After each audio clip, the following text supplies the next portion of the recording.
Civil services pre की परीक्षा हो गई। अब बारी है मुख्य परीक्षा यानी कि मेंस की। इन दोनों ही परीक्षाओं का पैटर्न बिल्कुल अलग है, इसीलिए स्टूडेंट्स अक्सर मेंस का नाम सुनते ही परेशान हो जाते हैं। लेकिन हमारे व्यूअर्स को परेशान होने की जरूरत नहीं है, क्योंकि आज हम आपको बताने जा रहे हैं कि प्री के बाद मेंस की बढ़िया तरीके से तैयारी कैसे कर सकते हैं। तो आइए अब बिना और देर किए शुरू करते हैं आज की वीडियो। नमस्कार, स्वागत है आपका प्रभात एग्जाम के YouTube चैनल पर। ये एक ऐसा प्लेटफॉर्म है जहां आपको मिलती है सभी कॉम्पिटिटिव एग्जाम से जुड़ी महत्वपूर्ण जानकारियां जो आपको किसी भी एग्जाम में सफल होने में काफी मदद कर सकती हैं।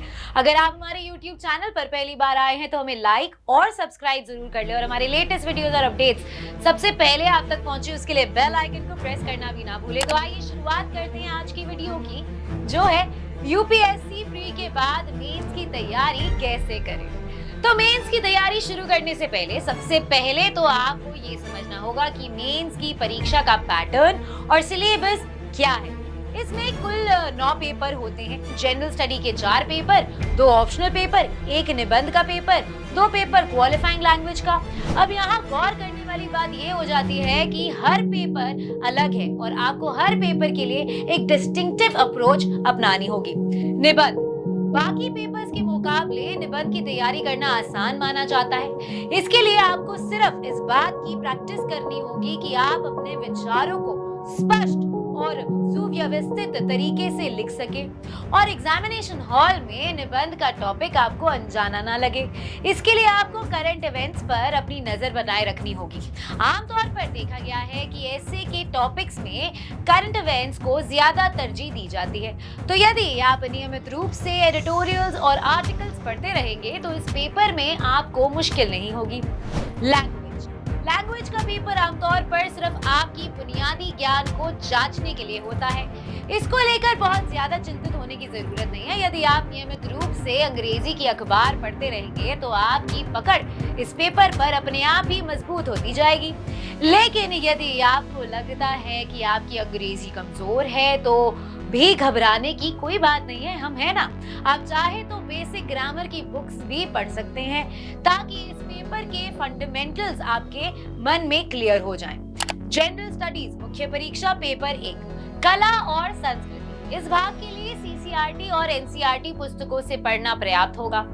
आप कला और संस्कृति से जुड़े लेखों तथा घटनाओं के माध्यम से भी कई महत्वपूर्ण विषय वस्तुओं को समझ सकते हैं। इतिहास आधुनिक इतिहास के लिए एनसीईआरटी और स्पेक्ट्रम से पढ़ना आपके लिए बिल्कुल ठीक रहेगा। इसके साथ ही आपको अपने उत्तर लेखन की गति बढ़ाने के लिए उन्हें उत्तर लेखन का भी अभ्यास करना चाहिए। भारतीय समाज इस भाग पर अच्छी पकड़ बनाने के लिए आपको वर्तमान मामलों के साथ अच्छी तरह से अपडेट रहना चाहिए। इस विषय से संबंधित पत्रिका और लेखों को पढ़ना आपको बेहतर उत्तर लिखने में मदद भी करेगा।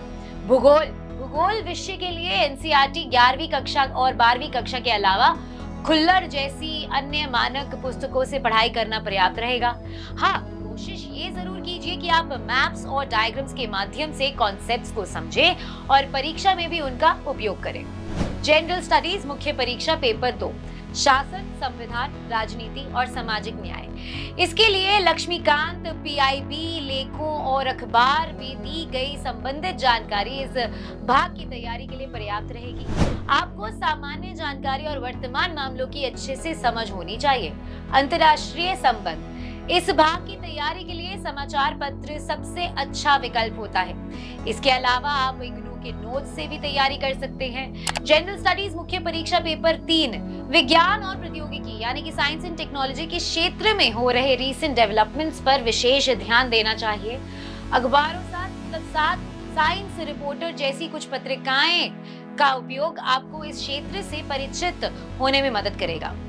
आर्थिक विकास यानी कि इकोनॉमिक डेवलपमेंट, इसमें भी वर्तमान मामलों के साथ साथ उम्मीदवारों को अर्थशास्त्र की बुनियादी अवधारणाओं का पूरा ज्ञान होना चाहिए। आर्थिक सर्वेक्षण ईपीडब्ल्यू इकोनॉमी टाइम्स के संपादकीय तथा एनसीईआरटी पुस्तकें इसके अध्ययन में मदद करेंगे। पर्यावरण और जैव विविधता यानी कि बायोडाइवर्सिटी एनवायरनमेंट, ये भाग भूगोल के कुछ हिस्सों के साथ ओवरलैप करता है या मिलता जुलता भी है। इंडिया ईयरबुक MIF की आधिकारिक वेबसाइट और जैव विविधता से जुड़ी पुस्तकें, अखबार, योजना और कुरुक्षेत्र, NIOS, इग्नू सामग्री यानी कि इग्नू मटेरियल इत्यादि से आप तैयारी की मदद ले सकते हैं। सुरक्षा और आपदा प्रबंधन यानी कि सिक्योरिटी एंड डिजास्टर मैनेजमेंट, आपदा प्रबंधन पर समाचार पत्र और संबंधित लेख इस भाग की तैयारी में आपकी सहायता करेंगे। ARC रिपोर्ट IDSA उपयोगी रहेगा। जनरल स्टडीज मुख्य परीक्षा पेपर 4, नैतिकता, ईमानदारी और योग्यता यानी कि एथिक्स, इंटेग्रिटी एंड एप्टीट्यूड। इस प्रश्न पत्र के उत्तरों के लिए अभ्यर्थी में आचार विचार की बुनियादी समझ और सूझबूझ की योग्यता होनी चाहिए। इस पेपर से निपटने के लिए अभ्यर्थियों को पिछले साल UPSC प्रश्न पत्रों को हल करने की सलाह दी जाती है। ध्यान रहे कि उत्तर लेखन का अभ्यास और सही टेस्ट सीरीज से अभ्यास सिविल सर्विसेज मेंस परीक्षा में सफलता देने में महत्वपूर्ण योगदान देंगे। इसके बाद बारी आती है ऑप्शनल पेपर की। इसके लिए बेहतर होगा कि आप अपनी गाइड या मेंटोर से सलाह करें ताकि वो आपको आपकी क्षमता और जरूरत के अनुसार इस पेपर को क्लियर करने में मदद कर सके। बाकी यदि आपका ऑप्शनल पेपर GS के 4 पेपर में से ही है तो इसके लिए आप NCERT के अलावा इग्नू के स्टडी मटेरियल और ग्रेजुएशन की मानक पुस्तकों से भी पढ़ाई कर सकते हैं। अगर आपको हमारा ये वीडियो पसंद आए तो इसे अपने दोस्तों के साथ जरूर शेयर करें और अगर आपके पास हमारे लिए कोई भी सवाल है तो उसे कमेंट सेक्शन में लिखकर हमें जरूर बताएं। जल्दी आपसे फिर मुलाकात होगी एक नए टॉपिक पर एक नए वीडियो के साथ। देखते रहिए प्रभात एग्जाम्स। नमस्कार।